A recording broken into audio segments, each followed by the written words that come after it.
Hello दोस्तों, एक बार फिर से आप सभी का स्वागत है बिंद एकेडमी में। दोस्तों, आज हम पढ़ने वाले हैं एटमॉस्फेयर यानी वायुमंडल के बारे में। तो चलिए देख लेते हैं वायुमंडल के बारे में।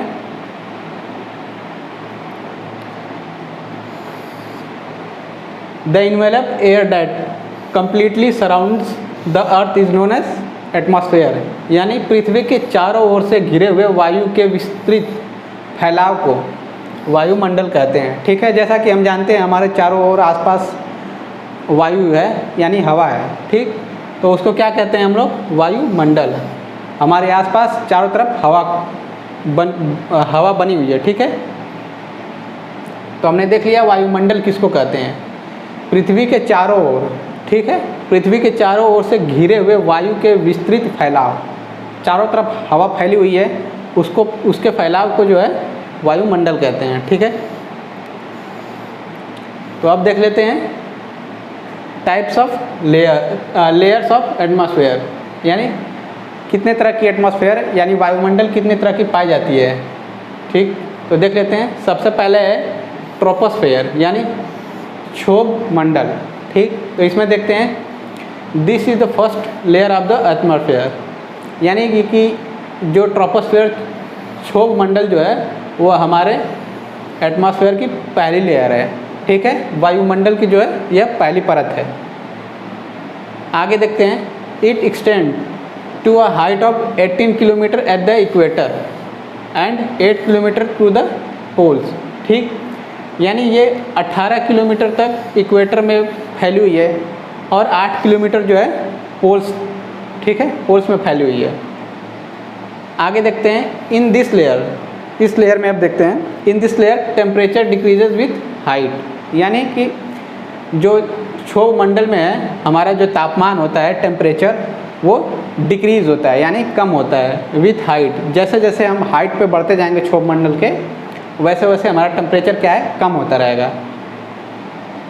फिर आगे देखते हैं, this is due to the fact that the density of air is decreases with height so that heat absorbed is less, यानी इसका मतलब ये हुआ कि ये जो हमारा टेम्परेचर कम होता है हाइट पे, जैसे जैसे हम ऊपर हाइट पे जाएंगे हमारा टेम्परेचर जो है कम होता जाता है। ऐसा क्यों होता है? ऐसा इसलिए होता है क्योंकि जो डेंसिटी है यानी घनत्व है हमारे एयर की, यानी जो वायु का घनत्व है वो कम होता है। जैसे जैसे हम हाइट पे बढ़ेंगे, ऊंचाई पे बढ़ेंगे, तो जो एयर का यानी वायु का घनत्व होता है वो भी कम होता रहता है। ठीक है, इसकी वजह से टेम्परेचर कम होता है और हीट अब्जॉर्ब इज लेस, और जो हीट की अब्जॉर्प्शन होती है, जो हीट हम लोग अब्जॉर्ब करते हैं वो भी कम हो जाती है। ठीक है,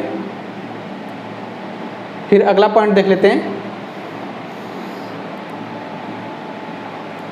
it contains more than 90% of the gases. ठीक, इस एटमॉस्फेयर में जो है क्षोभ मंडल में है क्या है, 90% जो है गैस होती हैं, 90%। ठीक है, फिर आगे देख लेते हैं, since most of the water vapours from clouds in this, यहाँ फॉर्म है form clouds in this layer, all the weather changes occur in the troposphere. इसका मतलब ये हुआ कि ज़्यादातर जो वाटर वेपर होते हैं, जो वाष्पीकरण हम देखते हैं वो क्या होता है, इस लेयर में होता है वाष्पीकरण। ठीक है, वाटर वेपर। ठीक, और ऑल द वेदर चेंजेस, यानी जितने भी हमारे वेदर होते हैं, चेंजेस होते हैं, जैसे बारिश होना, तूफान आना, आंधी, ये सब जो होता है ये इसी ट्रोपोस्फेयर में ही होता है। ठीक है, जो पहली हमारी लेयर है उसमें होता है। फिर the height of which at the temperature stop decreasing is called tropopause, यानी एक ऐसा बिंदु होता है ट्रोपोपॉज, उसको बोलते हैं जहाँ पे जब टेम्परेचर डिक्रीज़ होना यानी कम होना बंद हो जाता है। जब टेम्परेचर हम जैसे जैसे हाइट पे जाएंगे फिर टेम्परेचर क्या होता है, बंद हो जाता है। एक कोई जगह है जहाँ पे बंद हो जाता है, उस जगह को क्या बोलेंगे, ट्रोपोपॉज, यानी हम समझ जाएंगे कि क्षोभ मंडल जो है यहाँ पे ख़त्म हो चुका है। ठीक, जब हमारा टेम्परेचर कम होना बंद हो जाएगा। ठीक है, एक डायग्राम के जरिए देख लेते हैं।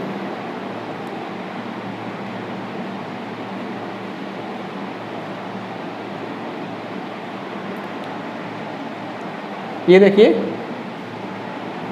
ये हमारा धरती है, ये पहाड़ है, ठीक। और इतना हमारा जो है ये लेयर है, यहाँ तक जो है ये ट्रोपोपॉज है, ठीक है, यानी क्षोभ मंडल है।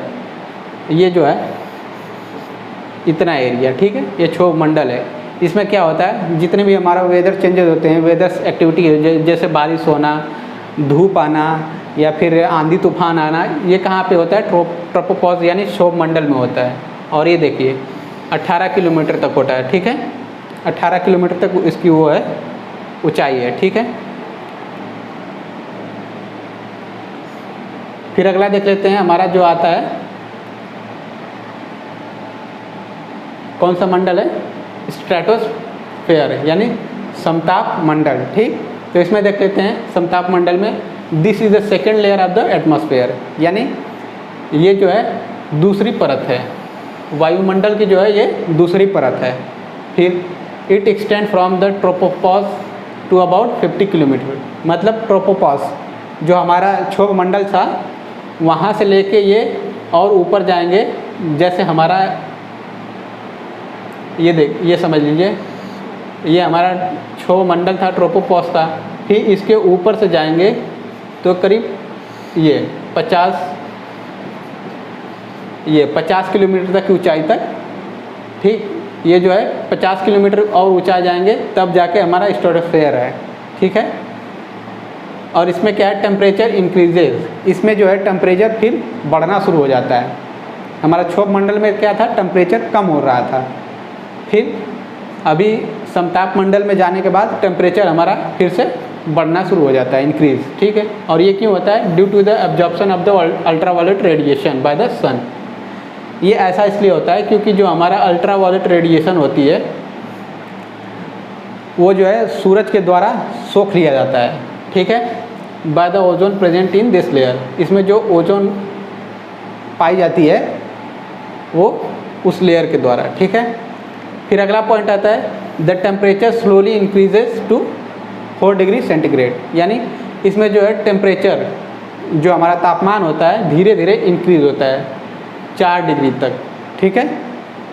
फिर अगला पॉइंट आता है, this layer is free from clouds and associated weather phenomena, यानी कि ये जो हमारा समताप मंडल है, स्ट्रेटोस्फेयर है, वो जो है क्लाउड्स, जितने भी हमारे हमने पढ़ा है कि हमारा क्षोभ मंडल में जितने भी क्लाउड्स होते हैं, वेदर एक्टिविटीज़ होती है, बारिश होती है, तूफान, आंधी तूफान, वर्षा, या फिर जितनी भी वेदर एक्टिविटीज़ होती हैं वो क्या होती है, क्षोभ मंडल में। और ये जो है समताप मंडल में ये सब नहीं होता है, ये एकदम फ्री होता है, ठीक है, ये एसोसिएटेड वेदर फिनोमिना, ठीक है। Hence it provides ideal flying condition for the large jet planes. इसका मतलब ये हुआ कि ये जो हमारा समताप मंडल है इसमें ना आंधी तूफान कुछ नहीं आता, ठीक है, आंधी तूफान बारिश यहाँ इसमें कुछ नहीं आता, इसलिए इसमें जो है हमारी प्लेन्स होती हैं, जो बड़ी बड़ी जहाज़ें होती हैं, प्लेन्स होती हैं, एरोप्लेन, वो सब इसमें उड़ती हैं। उनके लिए ये अच्छी ये जो है अच्छी जगह मानी जाती है, सेफ जगह मानी जाती है समताप मंडल। फिर आता है, at about 50 kilometre the temperature begins to fall again. जब 50 किलोमीटर के ऊपर, इसके ऊपर हम जैसे ही बढ़ेंगे फिर जो है हमारा टेम्परेचर फिर से कम होना शुरू हो जाएगा। This marks the end of the stratosphere, यानी जैसे इसके ऊपर जाएंगे तो टेम्परेचर जो है हमारा कम होना शुरू हो जाएगा, तो हम समझ जाएंगे क्या है कि हमारा समताप मंडल खत्म हो चुका है, ठीक है। क्षोभ मंडल में क्या था, टेम्परेचर कम होता था, फिर जहाँ पे वो बंद होता है टेम्परेचर बढ़ना शुरू होता है, ठीक है, उसको हम क्या बोलेंगे, समताप ट्रोपोपॉज बोलते हैं, ठीक है। फिर हम समझ जाएंगे कि समताप मंडल खत्म हो चुका है। उसके बाद हमारा आता है हमारा आता है समताप मंडल, फिर जहाँ से ये 50 किलोमीटर की ऊंचाई तक रहता है, फिर आगे बढ़ेंगे तो उसके बाद आगे बढ़ते ही जो है हमारा टेम्परेचर फिर से कम होना शुरू हो जाएगा, क्योंकि समताप मंडल में जो है हमारा टेम्परेचर बढ़ता है, हमने अभी पढ़ा है। फिर ऊपर जाएंगे, समताप मंडल से ऊपर जाएंगे 50 किलोमीटर, तो जो हमारा टेम्परेचर है कम होना शुरू होगा, तब हम समझ जाएंगे कि हमारा जो है समताप मंडल खत्म हो चुका है यहाँ पे। फिर आगे देख लेते हैं, the ozone layer is present here. एक ओजोन लेयर है जो यहाँ पे पाई जाती है, is being destroyed by the chlorofluorocarbons यानी CFC। यहाँ पे जो ओजोन लेयर पाई जाती है, ठीक है, वो क्या है, फ्लोरोकार्बन यानी CFC, इसके द्वारा ये डिस्ट्रॉय हो चुकी है यानी बर्बाद हो चुकी है। हमारी जो ओजोन लेयर है हमको बचाती है सूर्य की किरणों से या फिर जो अल्ट्रावायलेट रेडिएशन आती हैं, तो हमें जो ओजोन लेयर है वही हमें बचाती है, हमारे स्किन पे कोई बीमारी नहीं होने देती है। ठीक है, ये देखिए डायग्राम ऐसे, ये है, ये हमारी पृथ्वी है, ये धरती है हमारी इतना, ठीक। तो हमने अभी पढ़ा था ये हमारा ट्रोपोस्फोर, ठीक है, यानी ये हमारा क्षोभ मंडल है। तो हमने पढ़ा था कि इसमें जो है ये देखिए बारिश, आंधी, तूफान सब इसी में आते हैं, ठीक है। और ये 18 किलोमीटर तक जाता है, ठीक, ये 18 किलोमीटर। और हमारा टेम्परेचर इसमें क्या होता है, डिक्रीज़ होता है यानी कम होता है, टेम्परेचर जो है कम होता रहेगा। फिर इसके आगे जैसे ही जाएंगे यहाँ पे टेम्परेचर फिर बढ़ना शुरू हो जाता है, तब हम समझ जाते हैं कि क्या है, क्षोभ मंडल यानी ट्रोपोपॉज हमारा ख़त्म हो चुका है। फिर आगे बढ़ेंगे तो ये हमारा फिर यहाँ से ये जो यहाँ तक जाएगा ये 50 किलोमीटर, यहाँ से लेके यहाँ 50 किलोमीटर तक। फिर हमारा क्या आ जाएगा, समताप मंडल, ठीक है, यानी स्ट्रेटोस्फीयर। और इसमें हमने पढ़ा था कि हमारा टेम्परेचर जो है फिर इंक्रीज़ होना यानी बढ़ना शुरू हो जाता है, और जैसे जैसे बढ़ेंगे तो 4 डिग्री सेंटीग्रेड तक बढ़ता रहता है, ठीक है। फिर यहाँ इसके आगे जैसे ही हम आगे जाएंगे तो हमारा क्या है, टेम्परेचर फिर से कम होना शुरू हो जाएगा, ठीक। तो हम समझ जाएंगे कि हमारा जो समताप मंडल है यानी स्ट्रेटोस्फीयर है, स्ट्रेटोस्फीयर जो है वो ख़त्म हो चुका है। अब क्या शुरू हो जाएगा, हमारा मेसोस्फीयर, ठीक है, हम समझ जाएंगे। इतनी बात समझ में आ गई। फिर हमारा देखते हैं तीसरा जो है मंडल कौन सा है, मेसोस्फीयर। इसको ओजोनोस्फीयर के नाम से भी जानते हैं, ठीक है। देख लेते हैं, above the stratosphere lies the mesosphere, यानी कि जो हमारा स्ट्रेटोस्फीयर है, समताप मंडल है, उसके ऊपर हमारा मेसोस्फीयर यानी ओजोनोस्फीयर पाया जाता है, ठीक है। फिर आता है the mesosphere extend to a height of 80 kilometre, यानी कि जो हमारा समताप मंडल था वहाँ से लेके और 80 किलोमीटर तक ये इसकी जो है लंबाई है, ठीक है। 80 किलोमीटर तक ये फैला हुआ है समताप मंडल से लेके ऊपर तक, ठीक है। The temperature decreases again falling as low as 90 degree. इसमें क्या होता है कि इसमें टेम्परेचर फिर से डिक्रीज़ होना शुरू हो जाता है, ठीक। जैसा हमने पढ़ा कि क्षोभ मंडल में क्या है, टेम्परेचर कम हो रहा था, फिर हमारा आता है समताप मंडल। समताप मंडल में क्या था, टेम्परेचर हमारा बढ़ रहा था। फिर मेसोस्फीयर में क्या है, हमारा टेम्परेचर फिर कम होना शुरू हो जाता है, ठीक है, और 90 डिग्री तक कम हो जाता है। फॉलिंग जितना कम से कम हो जाता है 90 डिग्री तक कम हो जाता है, ठीक। इस मंडल में ओजोन लेयर की एक परत पाई जाती है। हमने अभी पढ़ा था, इसमें एक ओजोन लेयर की परत पाई जाती है जो सूर्य की आने वाली किरणों से और अल्ट्रावायलेट रेडिएशन को अवशोषित यानी अपने में सोख लेती है, प्रकाश अवशोषित कर लेती है, इसलिए इसे पृथ्वी की सुरक्षा कवच भी माना जाता है, ठीक है। तो क्वेश्चन में ये पूछ लेता है कि पृथ्वी का सुरक्षा कवच कौन से मंडल को माना जाता है या बोला जाता है, तो किसको माना जाता है, मेसोस्फीयर या ओजोनोस्फीयर, ठीक है। क्योंकि इसमें क्या है, ओजोन लेयर एक पाई जाती है, इसीलिए इसको ओजोनोस्फीयर भी बोला जाता है, ठीक। ओजोन लेयर की एक परत पाई जाती है, ओजोन की एक लेयर परत पाई जाती है जो सूर्य से आने वाली जो अल्ट्रावायलेट रेडिएशन है, जितनी भी अल्ट्रावायलेट रेडिएशन है और किरणें हैं, जो खतरनाक किरणें होती हैं, उनको ये अवशोषित कर लेता है और धरती पे नहीं आने देता है। इसकी वजह से हमें जो है बीमारियां नहीं होती हैं, ठीक। ये देख लीजिए, उसी डायग्राम के जरिए देखते हैं। ये हमारा ट्रोपोस्फीयर है, फिर स्ट्रेटोस्फीयर, और ये है हमारा मेसोस्फीयर। यहाँ से लेके यहाँ तक ये जब जाएगा तो ये है 80 किलोमीटर तक इसका फैलाव है, ठीक है। और इसमें क्या है, टेम्परेचर जो है वो डिक्रीज़ होता है, ठीक, हमने पढ़ा था इसमें क्षोभ मंडल, ये हमारा क्षोभ मंडल है। इसमें टेम्परेचर क्या है, डिक्रीज़ होता है, कम होता है, नीचे गिरता है। और यहाँ तक हाइट कितनी है, 18 किलोमीटर है। ठीक, फिर हमारा आता है दूसरा जो है समताप मंडल, स्ट्रेटोस्फीयर। ठीक है, तो इसमें क्या था कि इसमें हमारा जो टेम्परेचर है इंक्रीज़ होता है। ठीक, टेम्परेचर बढ़ता है और इसकी जो हाइट है यहाँ से लेके यहाँ तक 50 किलोमीटर तक होती है। ठीक है, फिर अगला हमारा आता है मेसोस्फीयर। फिर इसके बाद यहाँ से जब यहाँ तक ये 80 किलोमीटर तक इसकी लंबाई होती है। और इसमें क्या होता है, टेम्परेचर गिरता है, यानी माइनस होता है। ठीक है, हमने ये पढ़ा। फिर आगे देख लेते हैं, हमारा जो चौथा आता है मंडल कौन सा है, थर्मोस्फीयर और आयनोस्फीयर। ठीक है, इसको भी दो नाम से जाना जाता है, थर्मोस्फीयर और आयनोस्फीयर के नाम से भी जाना जाता है। तो चलिए देख लेते हैं। The thermosphere lies above the mesosphere. ठीक, जैसा कि हम जानते हैं जो हमारा थर्मोस्फीयर यानी आयनोस्फीयर है, जो वो मेसोस्फीयर के ऊपरी वाली परत को क्या बोलते हैं, मेसोस्फीयर बोलते हैं। ठीक है, जो थर्मोस्फीयर के ऊपर जो है वो मेसोस्फीयर के जो मेसोस्फीयर के ऊपर जो परत पाई जाती है उसको क्या बोलेंगे, थर्मोस्फीयर। ठीक है, this layer extend to the height of 640 kilometre. यानी कि जो मेसोस्फीयर है, जहाँ पे हमारा ये मेसोस्फीयर ख़त्म होता है, यहाँ पे इसके ऊपर हम जब जाएंगे तो 640 किलोमीटर तक जो ये फैलाव है वो क्या है, थर्मोस्फीयर यानी आयनोस्फीयर है। ठीक है, फिर इन this layer temperature rises dramatically.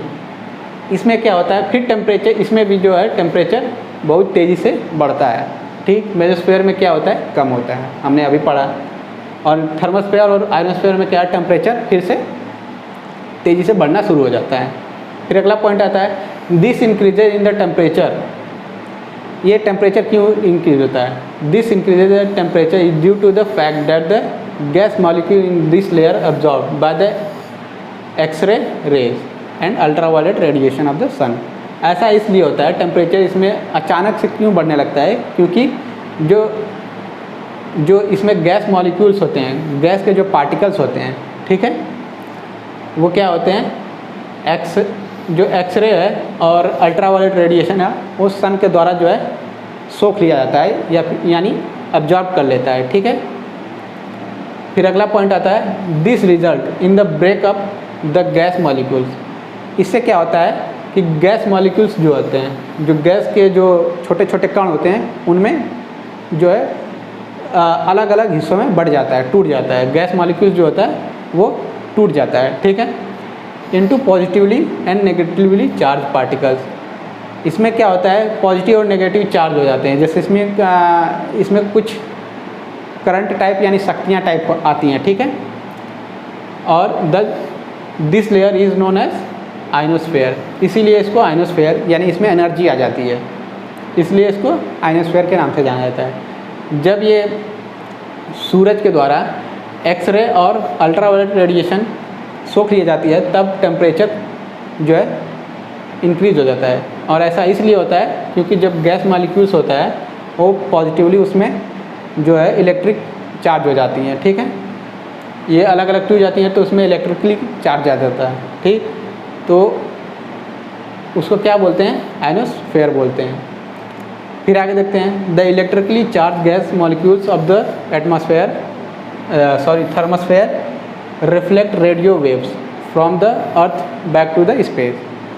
जब इसमें इलेक्ट्रिकली चार्ज हो जाती हैं, इलेक्ट्रिक चार्ज हो जाता है इसमें, ठीक, ये जो हमारा गैस मॉलिक्यूल्स होते हैं ये जब चार्ज हो जाते हैं, पॉजिटिव और नेगेटिव चार्ज हो जाते हैं, तो उसकी वजह से क्या होता है कि जो हम जब धरती से कभी कॉल करते हैं, फ़ोन करते हैं, या फिर जो सैटेलाइट होती हैं तो उनका आगमन जो होता है, जैसे हम कहीं हम एक आदमी यहाँ बैठा है, एक आदमी यहाँ बैठा है, अब ये पहला आदमी इसको फ़ोन करेगा तो फ़ोन हम करेंगे तो पहले ये कहाँ जाएगा, ये हमारा सैटेलाइट है। ठीक है, ये पहले ये सेटेलाइट पे जाएगा, फिर ये सेटेलाइट जो है ये रिफ्लेक्ट करके ये दूसरे आदमी को भेजता है, ठीक है। तो ये क्या होता है, यही जो ये हमारी जो रेडियो वेव्स होती हैं ये इसी की वजह से होती हैं, ठीक है। और ये कहाँ पे होती हैं, थर्मोस्फेयर और आइनोस्फेयर में, ठीक है। तो ये रेडियो वेव्स को एक जगह से दूसरी जगह ले जाने में बहुत मदद करती है, थर्मोस्फेयर और आइनोस्फेयर, ठीक है। This layer is also helps in long distance communication. इसका मतलब होता है कि यही इसका मतलब हुआ कि जो बहुत दूरी वाली बातचीत होती है, लॉन्ग डिस्टेंस कम्युनिकेशन, जैसे बहुत दूर पे कैसे हम एक देश से, इंडिया से हम बैठे हैं और यहाँ पे अमेरिका में किसी को हम फ़ोन कर रहे हैं, तो अब फ़ोन करेंगे तो डायरेक्ट जाएगा नहीं, क्योंकि ये डायरेक्ट पहले सेटेलाइट पे जाता है, फिर सेटेलाइट दूसरे आदमी को वहाँ पे रिसीव करवाती है, ठीक है। तो ये इसमें बहुत मदद करता है।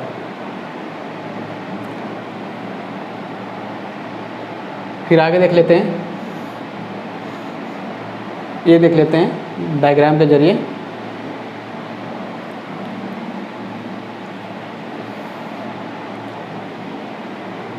ये हमारा क्षोभ मंडल हो गया, समताप मंडल हो गया, और ये मेसोस्फीयर हो गया, ये हमारा थर्मोस्फीयर है, ठीक है। ये जो है ये है, यहाँ पे देखिए रेडियो वेव्स हैं, ठीक है। यहाँ पे रेडियो वेव्स ट्रैवल करती हैं, ठीक। और हाँ, ये मेसोस्फीयर में हमने ये भी नहीं पढ़ा था। मेसोस्फीयर में क्या होता है, जो ऊपर से जो बड़े बड़े मेटेरॉइड्स आते हैं, ये मेटेरॉइड्स आते हैं जो बड़े बड़े पत्थर होते हैं, या फिर जो टूट के आते हैं दूसरे ग्रह से, छोटे छोटे पत्थर जब यहाँ पे मेसोस्फीयर में आते हैं तब वो जलना शुरू हो जाते हैं, क्योंकि ये इतनी प्रेशर से इतना स्पीड में आते हैं, और यहाँ पे क्या है, जो तापमान बहुत ज़्यादा होता है, इसकी वजह से ये जलना शुरू हो जाते हैं, ठीक है।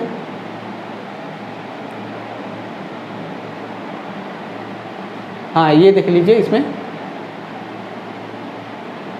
थर्मोस्फेयर, इसको आइनोस्फेयर भी बोला जाता है। तो ये है हमारी सेटेलाइट में यहाँ पे जब हम यहाँ से बैठा हुआ आदमी इस आदमी को कॉल करेगा तो ये सीधे पहले यहाँ पे जाएगी, फिर ये यहाँ आएगी, ठीक है। तो ये कहाँ पे होता है, ये जाता है पहले थर्मोस्फेयर यानी आइनोस्फेयर में, ठीक है। फिर हमारा आता है exosphere. This layer lies above the thermosphere, यानी ये थर्मोस्फेयर के ऊपरी लेयर पे जो होता है वो एक्सोस्फेयर बोलते हैं उसको, ठीक। The exosphere extend beyond the thermosphere up to 960 kilometre, यानी जब थर्मोस्फेयर के ऊपर जाएंगे 960 किलोमीटर ऊपर, तब क्या आता है, एक्सोस्फेयर है। यानी एक्सोस्फेयर की जो चौड़ाई है थर्मोस्फेयर से वो कितना है, 960 किलोमीटर।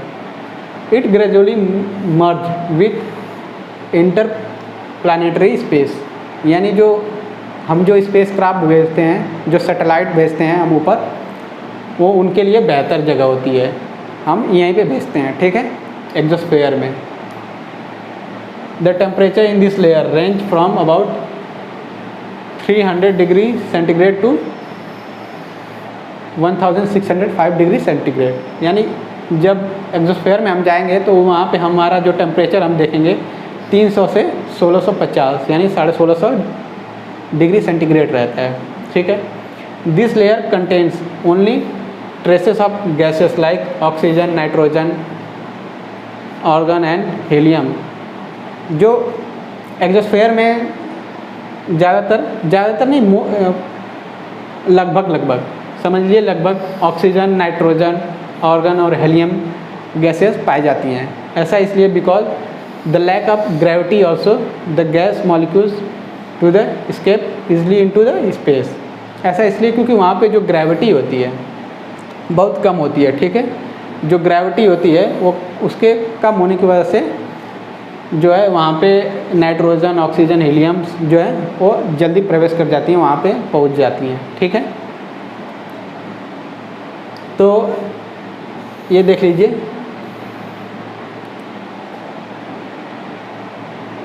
ये हो गया हमारा क्षोभ मंडल, स्ट्रेटोस्फेयर, समताप मंडल, ट्रोपोस्फेयर है क्षोभ मंडल, और स्ट्रेटोस्फेयर, समताप मंडल, फिर आता है मेसोस्फेयर, फिर थर्मोस्फेयर, और ये है हमारा आखिरी एग्जोस्फेयर, जहाँ पे ये सैटेलाइटें होती हैं, स्पेस जिसको हम स्पेस बोलते हैं, अंतरिक्ष बोलते हैं, अंतरिक्ष यान जो होते हैं, यहाँ पे ये भेजे जाते हैं। ठीक है, क्योंकि यहाँ पे ग्रेविटी बिल्कुल होती नहीं है, इसकी वजह से जो हमारा स्पेस क्राफ्ट होता है वो चारों तरफ उड़ता रहता है। ठीक है, तो ये देख लिया आपने। इसमें हमने पढ़ा था ट्रोपोस्फेयर में, यानी क्षोभ मंडल में हमने पढ़ा था कि जितनी भी हमारी ये होती हैं, बारिश आती है, धूप आती है, आंधी तूफान आता है, ये कहाँ पे होता है? ट्रोपोस्फेयर में होता है, यानी क्षोभ मंडल में होता है। ठीक, और इसकी हाइट क्या होती है? 18 किलोमीटर होती है, और इसमें टेम्परेचर क्या होता है? कम होता रहता है। ठीक, फिर उसके ऊपर जाएंगे, 50 किलोमीटर ऊपर जाएंगे तो हमारा समताप मंडल आता है, हमारा समताप मंडल आता है, यानी स्ट्रेटोस्फेयर आता है। ये 50 किलोमीटर ऊपर जाएंगे तब। ठीक है, और इसमें हमने पढ़ा था जो हमारा टेम्परेचर होता है डिक्रीज़ होता है। ठीक है, टेम्परेचर डिक्रीज़ होता है, और इसमें जो है आंधी तूफान और ये सब नहीं आता है। तो इसकी वजह से यहाँ पे हमारी जो जहाज़ें होती हैं, फ़्लाइट्स होती हैं, जो बड़ी बड़ी जहाज़ें होती हैं, उनको उड़ने के लिए ये अच्छी लेयर मानी जाती है, अच्छी जगह मानी जाती है। इसमें उड़ते हैं, लेकिन यहाँ से उड़ने के बाद ये सीधे यहीं पे जाते हैं, फिर यहाँ पे कंटिन्यू ऐसे जाते रहते हैं। ठीक है, जो हम देखते हैं जहाज़ हमारी होती हैं, फ़्लाइट्स जो होती हैं, जो उड़ान भरती हैं, तो पहले ये हमारे क्षोभ मंडल को ऐसे क्रॉस करती हैं। ठीक है, फिर वहाँ से जाने के बाद एक कंटिन्यू ऐसे एक अपनी लाइन बना लेती है, मतलब एक कंटिन्यू सीधी रेखा में चलने लगती है। ठीक है, यहाँ पे हमारी सारी जो है फ्लाइट्स उड़ान भरती हैं, उनका आवागमन होता है। ठीक है, फिर उसके ऊपर जाते हैं हम, यहाँ पे अब ऊपर जाएंगे 80 किलोमीटर। ठीक, तो 80 किलोमीटर जाने पे अब हमारा कौन सा आएगा? मेजोस्फेयर। ठीक, तो इसमें क्या होता है? टेम्परेचर फिर से कम होना शुरू हो जाता है, और इसमें जो है हमारे जो मेटेओर्स होते हैं, मेट्रॉइड्स होते हैं, जो दूसरे ग्रह से टूट के आते हैं, छोटे छोटे पत्थर, जब इसमें घुसते हैं, इसमें एंटर करते हैं, तब ये जलना शुरू हो जाते हैं, क्योंकि इसमें जो है हमारा जो टेम्परेचर होता है बहुत लो होता है। ठीक है, फिर आगे चलते हैं, आगे चलेंगे, आगे जाने के बाद हमारा थर्मोस्फेयर आता है। ठीक है, इसी को आयनोस्फेयर भी बोला जाता है, हमने पढ़ा, आयनोस्फेयर भी बोला जाता है, और इसको जो होते हैं ओजोनोस्फेयर भी बोला जाता है, मेजोस्फेयर को। फिर थर्मोस्फेयर पे जाते हैं। थर्मोस्फेयर पे क्या है? हमारी जो रेडियो वेव्स होती हैं वो ट्रैवल करती हैं, और सैटेलाइट जो होती है, सैटेलाइट है, वो घूमती रहती है। इसमें हमने अभी पढ़ा कि इसमें जो हम बातचीत करते हैं एक जगह से दूसरी जगह, फ़ोन पे या फिर सैटेलाइट पे या फिर वॉकी टॉकी से, तो क्या होता है? वो सब यहाँ पे होता है, इसके द्वारा हो जाता है। थर्मोस्फेयर यानी आयनोस्फेयर में होता है। ठीक है, फिर इसके आगे जब जाएंगे हम, तब हमारा आखिरी और एग्जोस्फेयर आता है। अब इसमें क्या होता है? हाँ, इसमें हमारा टेम्परेचर थर्मोस्फेयर में बढ़ता है। ठीक है, फिर एग्जोस्फेयर में जाने के बाद टेम्परेचर गिरना शुरू हो जाता है। ठीक, और इसमें हमने एग्जोस्फेयर में पढ़ा था कि जितने भी हमारे बड़े बड़े स्पेस क्राफ्ट होते हैं, ठीक है, जितनी भी हमारी सैटेलाइटें हैं या फिर इसके स्पेस क्राफ्ट हैं, वो सब इसमें रहते हैं। ऐसा इसलिए क्योंकि इसमें ग्रेविटी बिल्कुल होती नहीं है।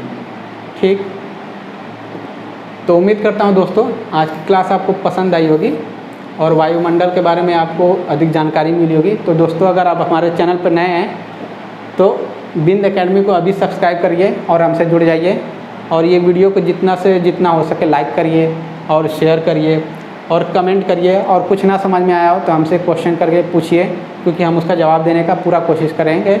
और दोस्तों हमारे चैनल पे जुड़े रहिए, हमसे बने रहिए। धन्यवाद।